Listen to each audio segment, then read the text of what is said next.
a lot of brands now move to having the creator say something like, hey, stop scrolling if you want to lose weight. And they just talk to the camera, right? And TikTok has advanced too much where that doesn't even get attention anymore.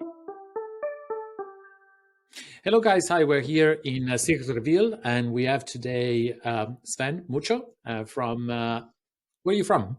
Germany, originally from Germany, but calling us all the way from Colombia. And we're going to talk about TikTok marketing. Yeah, I've been doing this TikTok ad specifically for a little bit more than a year. Did Facebook and Google before, more on a freelance base. And then I decided I want to go into TikTok and like grow it into an agency, have like creators, video editors and stuff. Because to me, I thought at first Google was cool and you get all these numbers and it's like easy, all you do is keywords and stuff. But I really started enjoying the creative side of TikTok. It's like most Facebook ads agencies, like I said, are kind of stuck with, you know, the old ways of doing Facebook and throwing up like a canvas. So which like I've seen agencies obviously that do great, but like I said, with these results, we used the same ads we used on TikTok for Facebook, and it got a drop of 70% for our CPA, which is not like the world, like not the major improvement, but you know, it's 17%. No, I think it's a big sign as well, because I think people need to treat TikTok like a media company. You know, it's a media. You know, it's not. If you're treating it as an advertising tool, I think you're doing it wrong. I think you have to be creative first, and then everything else comes in. Oftentimes, which I totally get, they talk to me and they're like, yeah, we try with our Facebook ads agency first, because, you know, these days a lot of Facebook ads agencies just compete on price. They're like, yeah, we charge 2% of ad spend or something, right? And I'm not trying to compete with that, because I'm just trying to compete on price. And then, you know, you get results like the $500 CPA, because they focus on using the same creatives they used on Facebook, on TikTok, or maybe they have UGC, but it's just not engaging enough. The style is like it's one rolling clip for 30 seconds, or the hook is just not good. So that's usually what happens. And then a month later, like this exact client came back a month later. I was like, hey, like it hasn't done anything for us yet. So like, can we try now? You know, so I will say it pays off to go with somebody in the first place that focuses on creatives, because that's really everything. And like I said, you can also reuse that on Facebook. If you can take us through like maybe the presentation, or you put something together, so we can start, I guess, with that, and like take us through, I guess, the slides, and excited to see what you have for us. Okay, the brand was an outdoor brand. Prior Facebook ad spend was roughly about, I want to say 150K a month, if I'm not mistaken. I would have to look that up specifically right now, but somewhere between 100 and 200K, more towards 200K. Google ads also about the same, so maybe 400, 300 overall a month on ads. And they wanted to expand into TikTok ads, obviously, because their CPA on Facebook was very high, which a lot of brands experience, right? So here's kind of what we did. Our results were 5,200 spent, 16,500 generated, 17% CPA drop on Facebook. We used the same creatives from TikTok and Facebook, and CPA from 520 to 65. This number is slightly inflated, like it sounds bigger than it was, because it was a Facebook ads agency, their Facebook ads agency running the ads before. And obviously that did not work out very well. So we dropped that to 65. Average order value is around 190-ish. 190. Well, that's good. And I like the fact that you're actually telling us the average order value, because I see a lot of agencies as well. They show these like really big numbers, and then you go check and they have like a high ticket product of like $1,500. Right. So everything really was like is the ads weren't working at all to we made them work. It's not like they were working already and we improved them like twice as much. It's just not working at all. Spent like I think $5,000 to make like 1,000 or so, something like that. So this is really good numbers. I think it's like if someone wants to test, I think the numbers there, 5,000 is a good testing budget. You have also a good average order value. It's a good starting point to grow, and you're not setting yourself up for failure, because a lot of the times I see brands with like a $30 average order value, and I'm like, it doesn't really matter how good your creative or your targeting is. You're never going to make the money unless you have a 30% conversion rate on your site, which is never going to happen. Yeah, So, although I do think with TikTok specifically, like if you're around 40, 50, it can work because it's like a very, purchases are impulse purchases. So yeah. people just come in and like, it's a spontaneous purchase oftentimes. Um, What's the so CPM like, though? Like in US, in TikTok, what's the average CPM that it you see? went up since November and it hasn't really come down like that yet. So right now, like for this specific client, it's around 10. It used to be at 5 or so. Oh, Outside wow, of the US, it's lower. that's good though. Um, yeah, outside of the US, Australia, etc., you can get CPM $3 to $5. Oh yeah, Um, if you that's have like cheaper products, 26 in US on Facebook, $20-$30. yeah, exact. Especially since this is demographic, like all the purchases came from audience 40 plus. Mhm. So, that makes it Good obviously more disposable expensive. income. Yeah, but also Yeah. good disposable income. The thing is, like, what I noticed, like, Mhm. if you're targeting young people, you get a lot of clicks, but the conversion rate is really low because they get attracted, but they don't have disposable income. 35 plus, if they click and you have intention to buy, they're gonna buy. Right, exactly. Especially like this product is $100 each. So the average order value is about 2 products per purchase. Um, so like Sweet. there's no point in targeting 25-year-olds or so. We Yeah. also struggled a lot with CPM in the beginning. Like it was like $30 or so out of nowhere until we figured out the creative, and then CPM went down a lot. So like I said, assumption was lots of moms. On all the other platforms, I think the split is about 62% female, rest is male buyers, customers. Like I said, we created ads for moms, like it was 2 females, 1 male. Then TikTok showed it only to the male audience. They thought it was good for males, and we couldn't force it on females because we just got really high CPMs. And it also turns out, like on TikTok, it doesn't really seem to be a split like on other platforms. Like the people that bought, even when we showed it to 50% females, 50% males, it was still men buying mostly. So it might be a little bit different on TikTok for this one. So we kind of struggled with the creative a little bit. Let me see. Yeah, like at first we got some results like this. Mm. Like this is just like from days, results from days. Because overall our performance in this, to be completely transparent, weren't consistent. Think overall we're sitting at like 1.6 ROAS in platform on TikTok. But we had like some campaigns, some creators in a day where we were like you can see really good CPAs like $60, etc. 3x return, but it wasn't consistent. So like we had to find a way to make it more consistent. And I know they were also struggling on Facebook, like across the whole board. After week 3 or 4, around that timeline, went in and made some changes, got new creatives. We did male ones. Yeah, this is some of our ads still made it to the top ad section, which, by the way, if you ever see an agency boosting about top ads, it's not based on performance. It's not like, hey, you get a 5-time return, you make it to the top ads. It's based on spend in your niche. So obviously it's still great because you spend a lot. That means you should make a profit unless you're scamming your client. So yeah, just on a side note. So our results weren't there yet, kind of inconsistent across all platforms. So what we did is we did some conversion rate optimization. Conversion rate was across all platforms at a 1.67%, I think, 1.6 to 1.7. That's on site, right? Conversion rate optimization post click. Yeah. So we tracked that with triple rate. Obviously, that's not the conversion rate inside the platforms. So what we did is, or what we're working on and did already, is optimizing the product page. We're working on a landing page right now. It's a big thing for all brands, having a landing page before the product page, especially with, like, in my opinion, higher ticket products. I don't know if you've seen that on Facebook as well. Yeah, of course. I mean, it's like the whole value proposition of pop-up. I mean, I know. I guess that's it's to create post-click acquisition journeys and going also beyond, I think, the landing page, from dedicated collection pages, dedicated landing pages, single products, or even like the native ads funnel, right? Or the native ads journey, which is like you send them to an infomercial. Or on TikTok, you can even send them to like maybe a dedicated video page, and then you show them the product, then you run a checkout, and then you run an upsell. So there's a whole value proposition of why I think why we built as well pop-up, so I Yeah, completely exactly. understand it. Exactly. So especially since it was like almost $200 average order value, and it's a really nice way to like pre-sell the audience, especially if it comes from TikTok.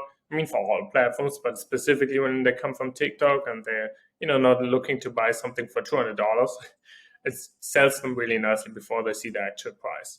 Yeah.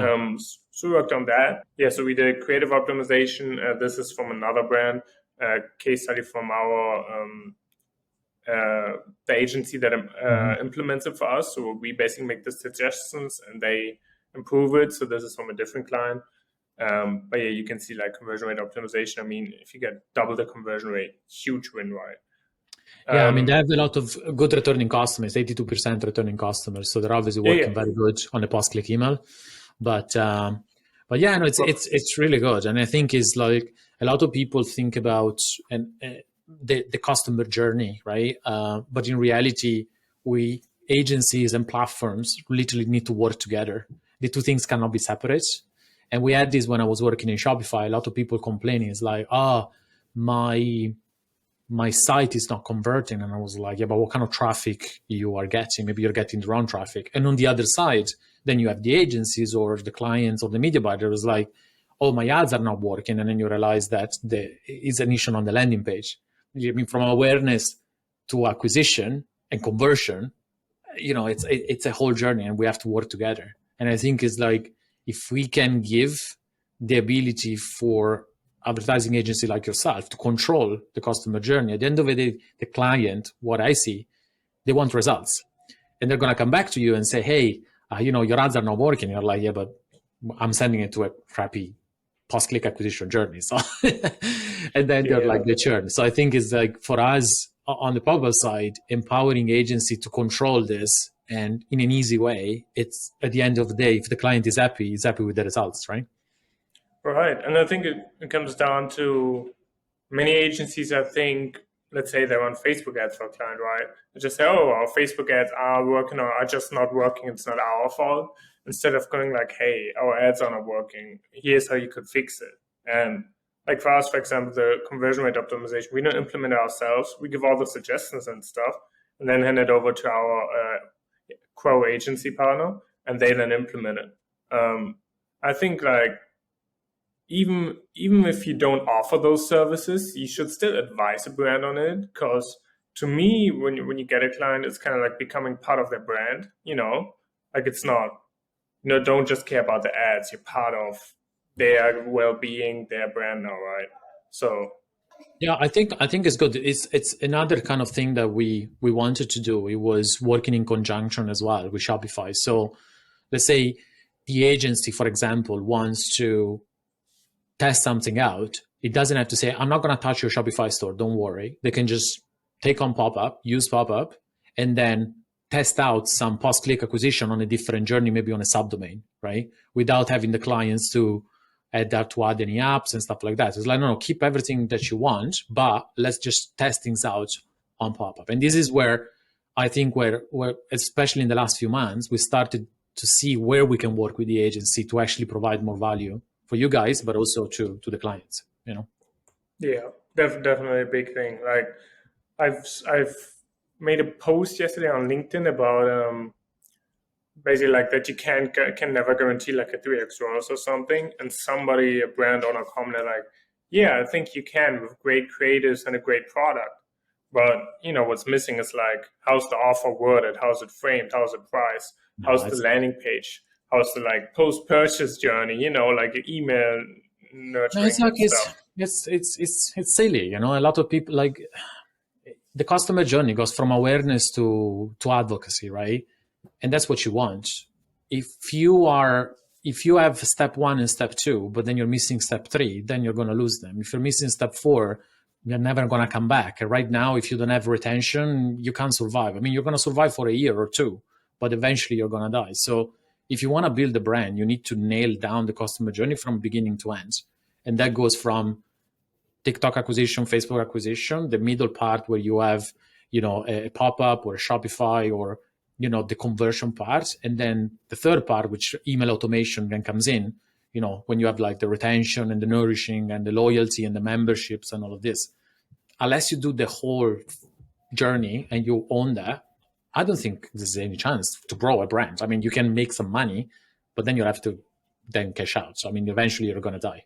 And I think that's the difference between, like, let's say a six-figure brand or so, somebody might have been posting on TikTok or something and just blew up organically, right? And like, say a seven or even eight-figure brand where they realize you can't just throw up a great creative and it's just going to magically make money because it's a great product. You need like all these other things you mentioned. I've seen it myself. It's like we launched some brands that we scaled them with like native ads, with Facebook ads, and we had the chance to scale them for 2 years. Those brands, they really survived when the iOS 14 kicked in, because we had enough returning customer and we grew that list big enough that even though our revenue was down 60-70% because we weren't working, the acquisition was not worth it anymore, the retention was keeping the brand alive. Well, the new brands that we just launched, we just didn't have enough time to grow that audience. And so they eventually were like, okay, well, we don't have enough customer right now to actually keep the brand alive. Right. And especially like to touch on that returning customer and like further on the customer journey, like what we did with this brand too is they did not have a post-purchase survey. They had installed Triple Whale, which I prefer for tracking, but no post-purchase survey. Once we implemented that, like our in-platform TikTok was maybe like 1.6, and the real one was like 2.7, 2.8. Just because on TikTok, especially like if you have a $100, $200 product, right? TikTok people see it, click, and then a small percentage buys, and that shows up in the TikTok ads platform.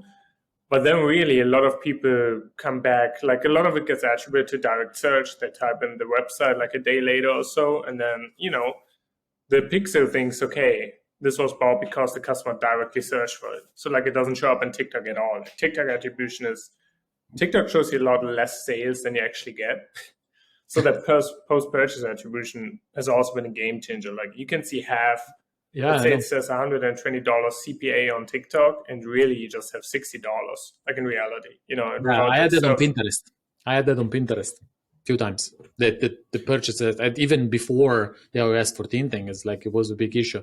I'm curious to see, like, on the creative side, what type of testing did you do to nail down the creative? Because TikTok is a funny one, and it's a type of platform that you really have to get the right creative nailed down before you can scale. So I'm curious to see that.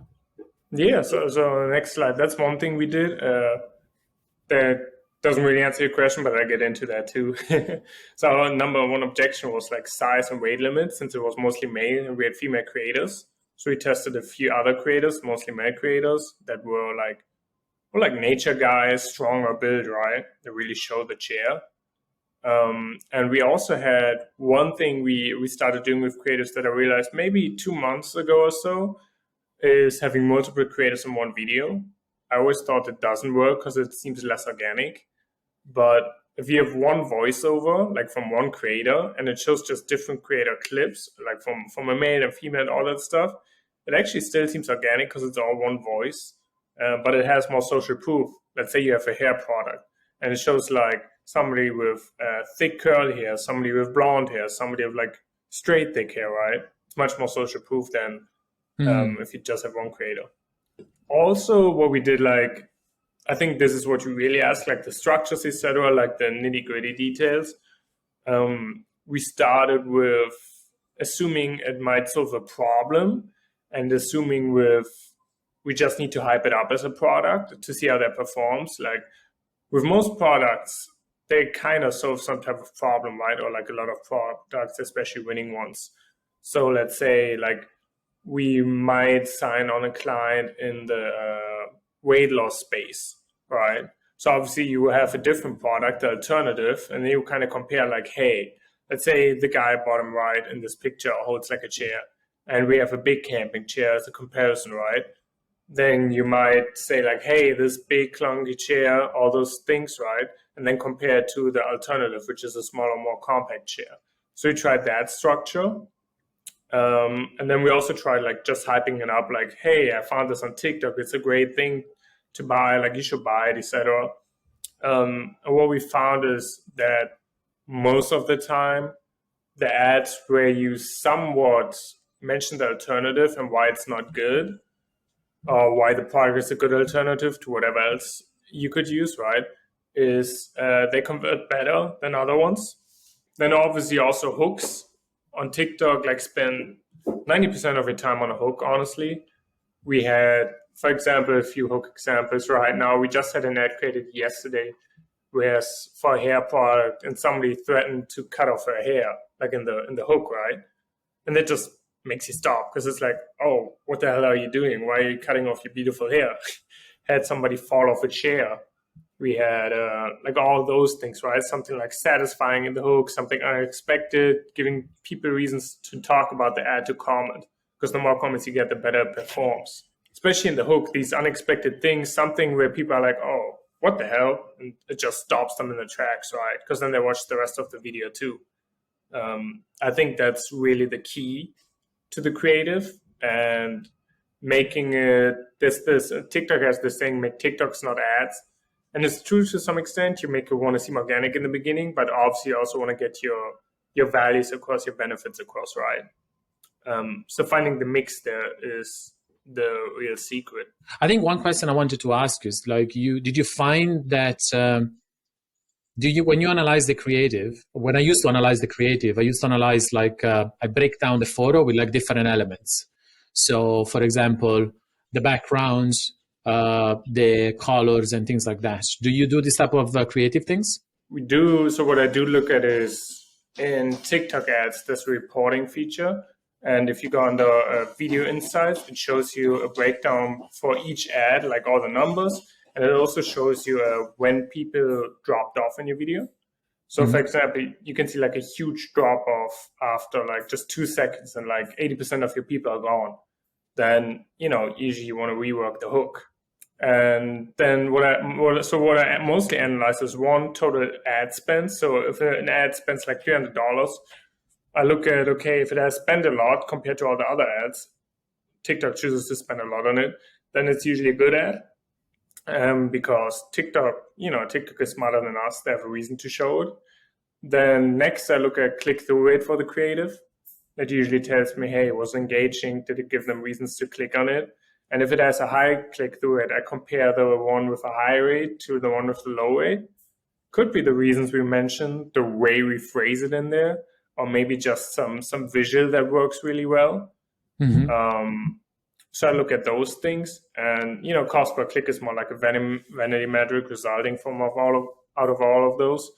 But yeah, so it's mostly I look at cost spent, and then obviously CPA and click-through rate, and then I break the ads down, like when was the drop off? Did people drop off the first 2 seconds? Did it just not get clicks at the end? Was my call to action not strong enough? And then I test based on those. I think testing different creators, obviously. We also adjusted the length, made it 24 to 28 seconds. Shorter than that, we tested. It didn't give them enough reasons to buy, like it wasn't deep enough. And longer than that, we had a huge drop off because people lost interest. So for us, 24 to 28 is a sweet spot. I think in general, like between 18 and 30 right now is probably the best length. I saw the slide there. It says the male one changed the game. What was that? Yeah.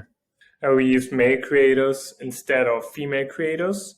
And that just changed it because the main objection we got was the weight, the sturdiness, all those type of things.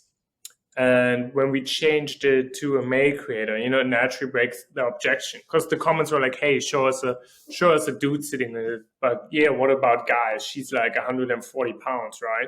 And then instead, if you show a dude like 230-pound dude or so, it has a like very different effect on the audience. So we started using them, and also, like I said, mixing creators, where we have some male creators, female creators, so it appears like all audiences.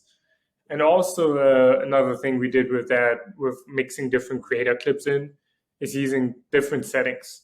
So when we have a creator film, right, he might film in the forest. And if the ad is just in the forest, it only speaks to like, let's say camping and like outdoor people, right? When you also have a clip on there from a woman that sits on the beach, it kind of speaks to that other audience, people that just want to take their stuff, like a chair, for example, to a beach trip. So like different settings and make creators have really been key for us. I think it's interesting what you said about analyzing the comments. So it's almost like a micro content strategy where you find what is the best creator based on the comments. Can you explain that? Do you do that often in TikTok? Yeah, so it's not necessarily creator. In this case, I think it was because all the comments were about weight and like, hey, show me a guy sitting in it. So it was kind of obvious that we should try make creator. In general, I kind of look at the comments and somewhat pay attention to what they say. TikTok ads comments can be very negative sometimes, but I also see if there's one objection that comes up all the time. Let's take the hair care example, hair care product.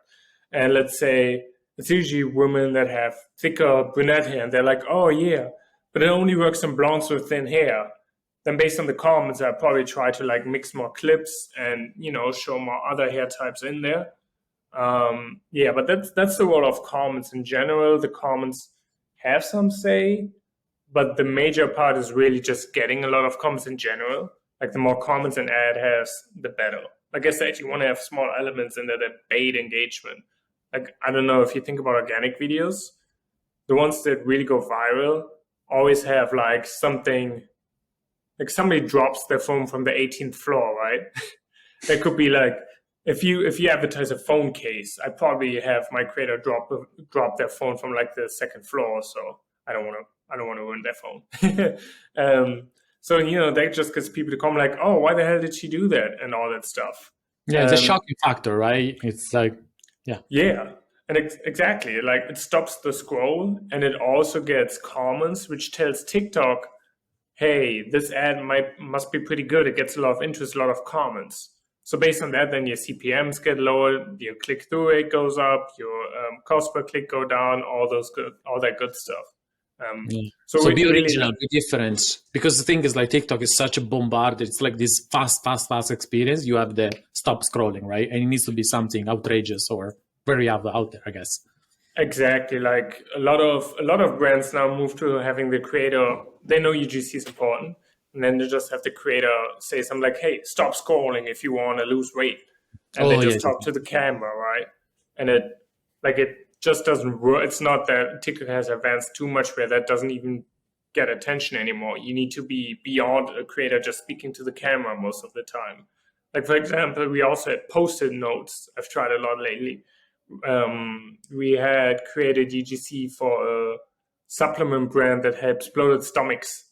So we just, as a hook, we just had the creator carry a Post-it note, a sticky note, without saying anything that just said, hey babe, I love you, but your farts smell. And then just, you know, carrying it around for 3 seconds before she starts talking. And then just stops the scroll because it seems so natural. Like a sticky note does not seem like an ad.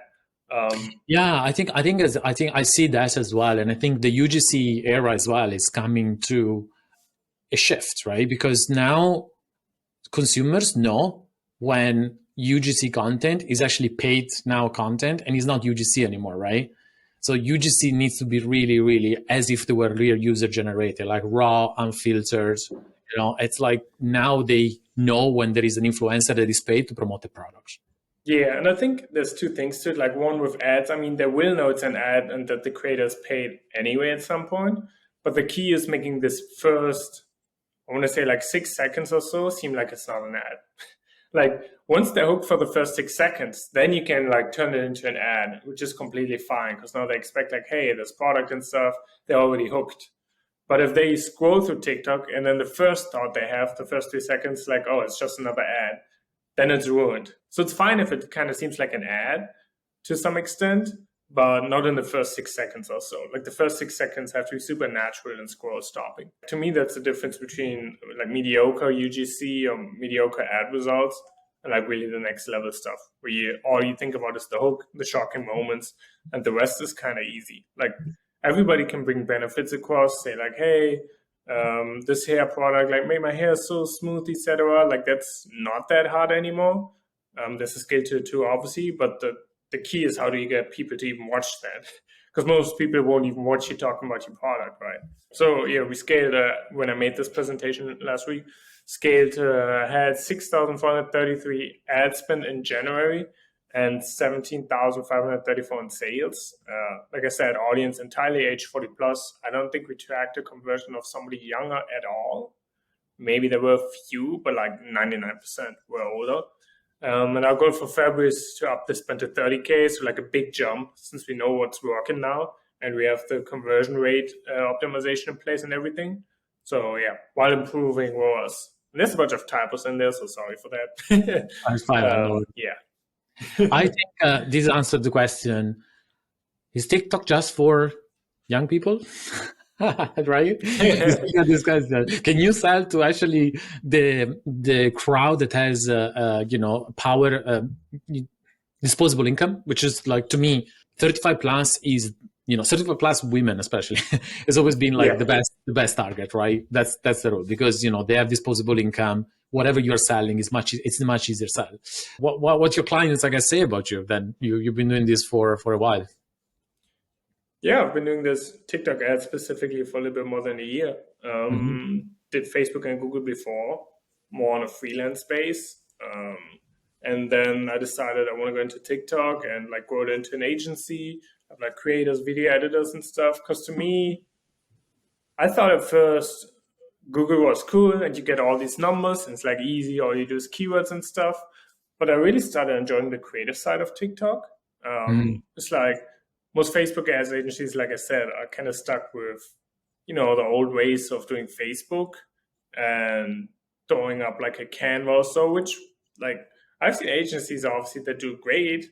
But like I said, with these results, we used the same ads we used on TikTok for Facebook, and it got a drop of 70% for our CPA, which is not like the world, like not the major improvement, but it's 70%. No, I think it's a big sign as well, because I think people need to treat TikTok like a media company.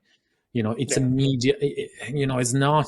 If you're treating it as an advertising tool, I think you're doing it wrong. I think you have to be creative first, and then everything else comes in. Really focus on the creative first, and then obviously you need to have the numbers behind to do what you need to do, but creative first.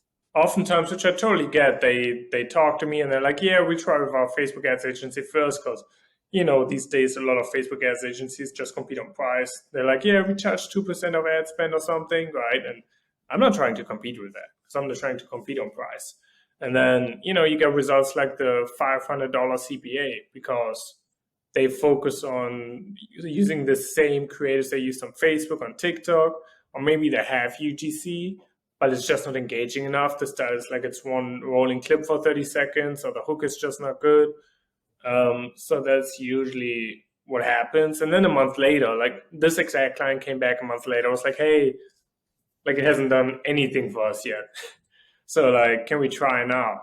So I will say it pays off to go with somebody in the first place that focuses on creatives, because that's really everything. And like I said, you can also reuse that on Facebook.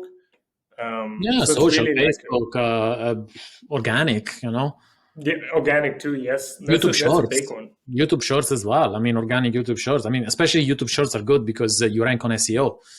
Anyways, thank you so much, Sven, for staying with us. And we're going to drop the links of, your LinkedIn profile, I guess. That would be the best. Sure. If you are a direct-to-consumer brand that is looking to scale their TikTok ads, or if you are an agency that wants to collaborate with Sven, because that could be cool as well. If you have an agency that is not doing TikTok ads and maybe you want to tag team on a client that is struggling, I think that you are the guy to speak to. Yeah, we have done some, we white label for one agency right now with their UGC for clients. Not sure where I'm scaling that yet, if I'm scaling yet or so, but yeah, if an agency, also feel free to reach out. Yeah, keep us updated on the progress anyways. Will do. Thank you. Thank you. Bye, Sven.